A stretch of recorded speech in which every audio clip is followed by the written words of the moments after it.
ನಮಸ್ಕಾರ. ನೀವು ಎಷ್ಟೋ ಸತಿ ನೋಡಿದ್ದೀರಾ? ಒಬ್ಬ ಆವರೇಜ್ ಲುಕಿಂಗ್ ಹುಡುಗಿ ಅಥವಾ ಹುಡುಗನಿಗೆ ಎಷ್ಟು ಅದ್ಭುತವಾಗಿರ್ತಕ್ಕಂಥ ಸಂಗಾತಿ ಸಿಕ್ಕಿರುತ್ತೆ. ಕೆಲವೊಮ್ಮೆ ನಮ್ಗನ್ಸುತ್ತೆ ನಾವು ಎಲ್ಲದರಲ್ಲೂ ಕರೆಕ್ಟ್ ಆಗಿದ್ದೀವಿ. ಏನಾದರೂ ಯಾಕೆ ನನಗೆ ಮಾತ್ರ ರೈಟ್ ಪಾರ್ಟ್ನರ್ ಸಿಗ್ತಾ ಇಲ್ಲ? ಪದೇ ಪದೇ ಬರೋರು ಸೇಮ್ ಪ್ಯಾಟ್ರನ್. ಯಾರು ಏನು ಮಾಡಿದ್ರು ಅದ್ರ ಅಪ್ಡೇಟೆಡ್ ವರ್ಷನ್ ಇನ್ನೂ ಸ್ವಲ್ಪ ಕೆಟ್ಟದಾಗೆ ನನ್ನ ಹತ್ರ ನಡ್ಕೊಂಡಿದ್ದಾರೆ ಹೊರತು, ಯಾಕೆ ಇವ್ರಿಗೆಲ್ಲ ಇಷ್ಟು ಚೆನ್ನಾಗಿರೋ ಸಂಗಾತಿ ಸಿಗ್ತಾರೆ, ನನಗೆ ಮಾತ್ರ ಯಾಕೆ ಹಿಂಗೆ ಆಗ್ತಾ ಇದೆ ಅಂತ ಹೇಳಿದ್ರೆ, ಇವತ್ತು ಇವತ್ತು ಇವತ್ತು ಅದ್ರ ಬಗ್ಗೆ ಮಾತಾಡೋಣ. ನೋಡಿ, ಒಂದು ಮೇಟ್ ಎಕ್ಸ್ಚೇಂಜ್ ವ್ಯಾಲ್ಯೂ ಅಂತ ಇದೆ. ಅಂತ ಹೇಳಿದ್ರೆ ಕೆಲವು ಸತಿ ನೋಡಿ, ನಾನೊಂದು ರಿಲೇಶನ್ಶಿಪ್ಪಲ್ಲಿ ಇದ್ದೀನಿ ಅಂತ ಹೇಳಿದ್ರೆ ನನ್ನ ಹತ್ರ ಏನಿರಲ್ವೋ ಅದನ್ನು ನಾನು ಸಟಲ್ ಆಗಿ ನನ್ನ ಸಂಗಾತಿಯಿಂದ ಎಕ್ಸ್ಪೆಕ್ಟ್ ಮಾಡ್ತಾ ಇರ್ತೀನಿ. ಎಕ್ಸಾಂಪಲ್, ನನಗೆ ಎಮೋಷ್ನಲ್ ಮೆಚುರಿಟಿ ಇರಲ್ಲ ಅಂತ ಇಟ್ಕೊ. ನನ್ನ ಸಂಗಾತಿಗೆ ಎಮೋಷ್ನಲ್ ಮೆಚುರಿಟಿ ಇದ್ರೆ ನಂಗೆ ಅದು ಅಟ್ರಾಕ್ಟ್ ಆಗ್ತಾ ಇರುತ್ತೆ.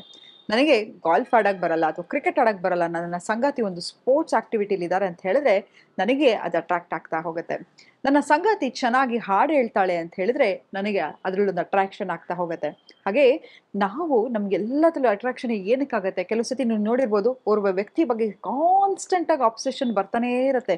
ಅವ್ರ ಬಗ್ಗೆನೇ ಯೋಚನೆ ಮಾಡ್ತಿರ್ತೀರ. ಅವ್ರು ಎಲ್ಲಿ ಹೋದ್ರು, ಏನು ಮಾಡಿದ್ರು, ಯಾಕೆ ಹಿಂಗೆ ಅಂತ ಎಲ್ಲ ಯೋಚನೆ ಮಾಡ್ತಾನೇ ಇರ್ತೀರ.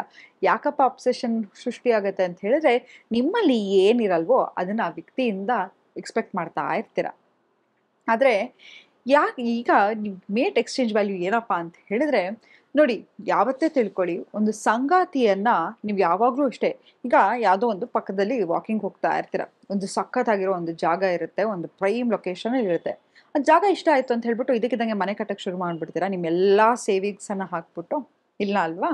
ಸೊ ಲೀಗಲ್ ಡಾಕ್ಯುಮೆಂಟ್ಸ್ ನೋಡ್ತೀರಾ, ನನ್ನ ಬಜೆಟ್ ನೋಡ್ತೀರಾ, ಮುಂದೆ ಅಪ್ರಿಷಿಯೇಟ್ ಆಗತ್ತಾ ಅಂತ ನೋಡ್ತೀರಾ. ಆದರೆ ಸಂಗಾತಿ ನೋಡುವಾಗ ನಾವು ಇದು ಯಾವ ಇವ್ಯಾಲ್ಯೂಯೇಷನ್ನು ಮಾಡಲ್ಲ. ಒಂದು ಸಡನ್ನಾಗಿ ಒಂದು ಕೆಮಿಸ್ಟ್ರಿ ಹುಟ್ಬಿಡುತ್ತೆ, ಅಟ್ರಾಕ್ಷನ್ ಹುಟ್ಬಿಡುತ್ತೆ, ತಕ್ಷಣ ಧಡುಮ್ ಅಂತ ಒಂದು ರಿಲೇಷನ್ಶಿಪ್ ಬಿದ್ದುಬಿಡ್ತೀವಿ. ಆಮೇಲೆ ಅವರು ಮೋಸ ಮಾಡಿದ್ರೆ, ಅಯ್ಯೋ ನನಗೆ ಹಿಂಗಾಗಬೇಕಾ, ಎಷ್ಟೊಂದು ಎಮೋಷನ್ಸ್ ಇನ್ವೆಸ್ಟ್ ಮಾಡಿದ್ದೆ, ಎಷ್ಟೊಂದು ಫಿನಾನ್ಷಿಯಲಿ ಇನ್ವೆಸ್ಟ್ ಮಾಡಿದ್ದೆ ಅಂತ ಹೇಳಿ ಪದೇ ಪದೇ ನಾವು ಕೊರಗ್ತಾನೆ ಕೂತಿರ್ತೀವಿ.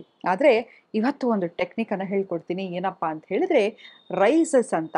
ಏನಿದು ರೈಸಸ್ ಅಂತ ಹೇಳಿದ್ರೆ, ನೋಡಿ, ಫಸ್ಟು ಯಾವುದೇ ಒಂದು ವ್ಯಕ್ತಿಯನ್ನು ನೀವು ಮೀಟ್ ಮಾಡಿದಾಗ ಆ ವ್ಯಕ್ತಿಗೆ ರೀಕ್ರಿಯೇಷನಲ್ ಆಕ್ಟಿವಿಟಿ ಅಂತ ಹೇಳಿದ್ರೆ ಹಾಬೀಸ್ ಆಗಿರ್ಬೋದು, ಒಟ್ಟಿಗೆ ನೀವು ಹೋಗೋದು ಫಿಶಿಂಗ್ ಮಾಡೋದಾಗಿರ್ಬೋದು, ಟ್ರೆಕ್ ಮಾಡೋದಾಗಿರ್ಬೋದು, ಒಂದು ಸ್ಪೋರ್ಟ್ಸ್ ಆಕ್ಟಿವಿಟಿಲಿ ಇರಬೇಕು. ಎಷ್ಟೋ ಸತಿ ನನ್ನ ವಿಡಿಯೋಗಳಲ್ಲಿ ಹೇಳಿದ್ದೀನಿ, ನೋಡಿದ್ದೀರಾ? ನನ್ನ ಹತ್ರ ಎಂತೆಂಥ ಕ್ಲೈಂಟ್ಗಳು ಬಂದಿದ್ದಾರೆ. ಇದುವರೆಗೂ ಒಬ್ಬ ಜಿಮ್ ಟ್ರೈನರ್, ಅಲ್ಲಿ ಇಲ್ಲಿ ಒಂದು ಸಣ್ಣ ಬ್ರೇಕಪ್ಪು ಅಥವಾ ಒಂದು ರಿಲೇಷನ್ಶಿಪ್ ಅಂತ ಬಂದಿರ್ಬೋದು, ಇದುವರೆಗೂ ಒಂದು ಜಿಮ್ ಟ್ರೈನರ್ಗೂ ನಾನು ಡಿಪ್ರೆಷನಿಗಾಗಲಿ ಆ್ಯಂಗ್ಸೈಟಿಗಾಗಿ ಟ್ರೀಟ್ ಮಾಡಿದ ಹಿಸ್ಟ್ರಿನೇ ಇಲ್ಲ. ಇದು ಒಂದು ರಿಸರ್ಚೇ ಇದೆ. ಯಾರು ದಿನನಿತ್ಯ ವರ್ಕೌಟ್ ಮಾಡ್ತಾ ಹೋಗ್ತಾರೆ, ವೆಯ್ಟ್ ಟ್ರೈನಿಂಗ್ ಮಾಡ್ತಾ ಹೋಗ್ತಾರೆ, ಸ್ಟ್ರೆಂತ್ ಟ್ರೈನಿಂಗ್ ಮಾಡ್ತಾ ಹೋಗ್ತಾರೆ, ಅವರು ಡಿಪ್ರೆಷನಿಗೆ ಇಳಿಯೋ ಚಾನ್ಸಸ್ ಕ್ರಮೇಣವಾಗಿ ತುಂಬಾ ಕಡಿಮೆ ಇದೆ ಅಂತ ಹೇಳ್ಬೋದು. ಮತ್ತು ಇನ್ನೊಂದು ಅಂತ ಹೇಳಿದ್ರೆ ಇಂಟೆಲಿಜೆನ್ಸ್ ಅಂತ ಹೇಳಿದರೆ, ಎಲ್ಲಿ ಹೇಗಿರಬೇಕು ಅನ್ನೋದು ಇಂಪಾರ್ಟೆಂಟು, ಯಾರ ಹತ್ರ ಎಷ್ಟು ಮಾತಾಡಬೇಕು ಅನ್ನೋದು ಇಂಪಾರ್ಟೆಂಟು. ಎಷ್ಟೋ ಸತಿ ನೋಡಿರ್ತೀರ, ನೋಡೋಕ್ಕೆ ಮಸ್ತಾಗಿರ್ತಾರೆ, ಸಖತ್ತಾಗಿರುತ್ತೆ, ದುಡ್ಡಿರುತ್ತೆ, ಕಾರ್ ಇರುತ್ತೆ, ಸಮಾಜದಲ್ಲಿ ಒಂದು ಗೌರವ ಇರುತ್ತೆ, ಬಾಯಿ ಬಿಟ್ಟರೆ ಅಯ್ಯಪ್ಪ ಅಂತ ಅನಿಸುತ್ತೆ ಅಲ್ವಾ? ಇಂಟೆಲಿಜೆನ್ಸ್ ಇರೋದು ತುಂಬಾ ಮುಖ್ಯ. ಯಾಕಂತ ಹೇಳಿದ್ರೆ ಡೀಪ್ ಕಾನ್ವರ್ಸೇಷನ್ ಇರಬೇಕು.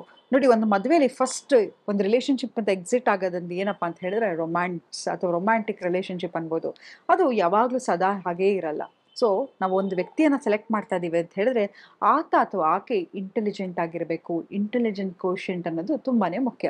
ಇನ್ನೊಂದೇನಪ್ಪ ಅಂತ ಹೇಳಿದ್ರೆ, ನಮಗೆಲ್ರಿಗೂ ಗೊತ್ತು, ಒಂದು ಮ್ಯಾರೇಜಿಗೆ ಸೆಕ್ಷುವಲ್ ಇಂಟಿಮೆಸಿ ಅನ್ನೋದು ತುಂಬಾ ಮುಖ್ಯ. ಇದೆಲ್ಲವೂ ಅಂದರೆ ಒಂದು ಶುರುಗೆ ಒಬ್ಬ ವ್ಯಕ್ತಿಯನ್ನು ಮೀಟ್ ಮಾಡಿದಾಗ ಅಟ್ರಾಕ್ಷನ್, ಕೆಮಿಸ್ಟ್ರಿ ಎಲ್ಲವನ್ನು ನೋಡ್ತೀವಿ. ನಾವೊಬ್ಬರು ಮೇಲೆ ಒಂದು ಇನ್ಫ್ಯಾಚುಯೇಷನ್ ಅಥವಾ ಒಂದು ಕ್ರಶ್ ಆಗುತ್ತೆ ಅಂತ ಹೇಳಿದ್ರೆ ಈ ಪಾರ್ಟ್ ಇಂಪಾರ್ಟೆಂಟ್ ಆಗುತ್ತೆ.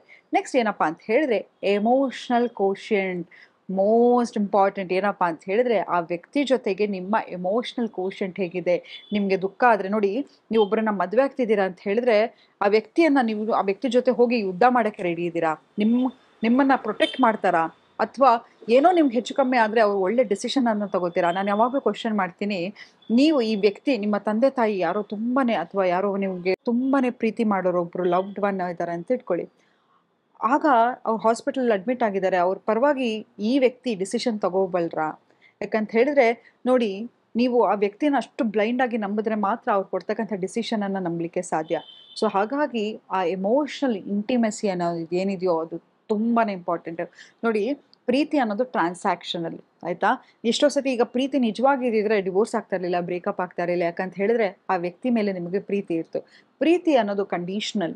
ಆದರೆ ಎಮೋಷನ್ಸ್ ಅನ್ನೋದು ತುಂಬಾನೇ ಮುಖ್ಯ. ನೀವು ಕೂತು ಅಳ್ತಾ ಇದ್ರೆ ಆ ವ್ಯಕ್ತಿ ಏನೂ ಮಾಡದೆ ಸುಮ್ಮನೆ ಕೂತ್ಕೊಂಡಿದ್ರೆ ಅದು ಹೇಗಿರುತ್ತೆ ಹೇಳಿ? ನಿಮ್ಮ ಮನುಷ್ಯ ಒಬ್ಬ ಭಾವನಾತ್ಮಕ ಜೀವಿ ಅಲ್ವಾ? ನಿಮ್ಮ ಜೊತೆ ಅಟ್ಲೀಸ್ಟ್ ಒಂದು ಧೈರ್ಯದ ಮಾತು ಹೇಳಬೇಕು. ಇಲ್ಲ ಅಂತ ಹೇಳಿದ್ರೆ ನಿಮ್ಗೆ ಒಂದು ಕಾನ್ಫಿಡೆನ್ಸ್ ಬರತಕ್ಕಂಥ ಮಾತುಗಳನ್ನ ಆಡಬೇಕು. ಮತ್ತು ಇನ್ನೊಂದೇನಪ್ಪಾ ಅಂತ ಹೇಳಿದ್ರೆ ಸ್ಪಿರಿಚುವಲ್ ಕೋಶೆಂಟ್ ಅನ್ನೋದು. ಯಾಕಂತ ಹೇಳಿದ್ರೆ ನೋಡಿ ಮೆಡಿಟೇಷನ್ ಆಗಿರ್ಬೋದು, ಧ್ಯಾನ ಆಗಿರ್ಬೋದು, ಇದು ಒಬ್ಬ ಮನುಷ್ಯನನ್ನ ಕಂಪೋಸ್ ಮಾಡ್ತಾ ಹೋಗುತ್ತೆ. ನೀವು ನೋಡಿರ್ಬೋದು, ಏ ಸಾರಿ ಸಾರಿ ಕೋಪ ಬಂದಾಗ ಏನೋ ಮಾತಾಡ್ಬಿಟ್ಟೆ, ಕೋಪ ಬಂದಾಗ ನಾನು ನಿನ್ನ ಹತ್ರ ಮಿಸ್ಬಿಹೇವ್ ಮಾಡಿಬಿಟ್ರೆ ಅಂತ ಹೇಳಿದ್ರೆ ಅದು ಸರಿಯಲ್ಲ. ಮನುಷ್ಯನಿಗೆ ಕೋಪ ರೆಗ್ಯುಲೇಟ್ ಮಾಡ್ಕೊಳ್ಳೋದು ಇಂಪಾರ್ಟೆಂಟು. ನೋಡಿ, ನಾನು ಯಾವಾಗಲೂ ಕೇಳ್ತೀನಿ, ಇಂಥ ಒಂದು ವ್ಯಕ್ತಿಯನ್ನ ನೀವು ತಂದೆಯಾಗಿ ಇಷ್ಟಪಡ್ಲಿಕ್ಕೆ, ತಂದೆ ಅಥವಾ ತಾಯಿಯಾಗಿ ತಗೊಳ್ಳಿಕ್ಕೆ ರೆಡಿ ಇರ್ತೀರಾ ಅಂತ. ಯಾಕಂತ ಹೇಳಿದ್ರೆ ನೋಡಿ, ನಾವೇ ನಮ್ಮ ತಂದೆಯಾಗಿ ತಾಯಿಯಾಗಿ ಅಂಥ ವ್ಯಕ್ತಿ ಅಥವಾ ಒಂದು ರಿಲೇಶನ್ಶಿಪ್, ಟಾಕ್ಸಿಕ್ ರಿಲೇಶನ್ಶಿಪ್ ಅಲ್ಲಿ ಇದೀವಿ ಅಂತ ಹೇಳಿದ್ರೆ ನಾವು ಒಪ್ಪಲ್ಲ. ಅಂಥದ್ದಲ್ಲಿ ನಿಮ್ಮ ಮುಂದೆ ಬರೋ ಮಕ್ಳಿಗೆ ಇಂಥ ಒಂದು ತಂದೆ ಅಥವಾ ತಾಯಿಯನ್ನ ಚೂಸ್ ಮಾಡ್ತೀರಾ? ಇದೆಲ್ಲವೂ ಇಂಪಾರ್ಟೆಂಟು. ನಿಮ್ಮ ಲೈಫಲ್ಲಿ ಏನಿಲ್ವೋ ಆ ವ್ಯಾಲ್ಯೂ ಅನ್ನ ತರೋಂತಹ ವ್ಯಕ್ತಿಯನ್ನ ಮೀಟ್ ಮಾಡಿ. ಅದನ್ನೇ ವ್ಯಾಲ್ಯೂ ಎಕ್ಸ್ಚೇಂಜ್ ಅಂತ ನಾನು ಹೇಳಿದ್ದು. ಎಷ್ಟೋ ಸತಿ ನೀವು ನೋಡಿರ್ಬೋದು, ಯಾಕೆ ಇವರು ಇಂಥವ್ರ ಜೊತೆ ರಿಲೇಶನ್ಶಿಪ್ ಅಲ್ಲಿ ಇದ್ದಾರೆ, ಅವಳು ಏನು ಅಷ್ಟು ನೋಡಕ್ ಚೆನ್ನಾಗಿಲ್ಲ ಅಥವಾ ಅವ್ನ ನೋಡಕ್ ಏನೂ ಚೆನ್ನಾಗಿಲ್ಲ ಅಂತ ಹೇಳಿದ್ರೆ ಅವರು ಅವ್ರ ರಿಲೇಶನ್ಶಿಪ್ ಅಲ್ಲಿ ಒಂದು ವ್ಯಾಲ್ಯೂ ಅನ್ನ ತರ್ತಾ ಇರ್ತಾರೆ. ಅವರು ನೋಡಿ, ನಾನು ಒಂದು ರಿಲೇಶನ್ಶಿಪ್ ಅಲ್ಲಿ ಇದ್ದೀನಿ ಅಂತ ಹೇಳಿದ್ರೆ ಆ ವ್ಯಕ್ತಿ ಏನು ಇಲ್ಲ, ಆ ವ್ಯಕ್ತಿ ಒಂದು ಸಾಧಾರಣ ವ್ಯಕ್ತಿ, ಆದ್ರೆ ಆ ವ್ಯಕ್ತಿಯ ಜೊತೆ ನನ್ನ ವ್ಯಕ್ತಿತ್ವ ನನಗೆ ಇಷ್ಟ ಆಗ್ತಾ ಹೋಗುತ್ತೆ. So that is the true secret of any relationship ಅಂತ ಹೇಳ್ತಾ ಇವತ್ತಿನ ಸಂಚಿಕೆನ ನಾನು ಮುಕ್ತಾಯಗೊಳಿಸ್ತಿದ್ದೀನಿ. ಧನ್ಯವಾದಗಳು.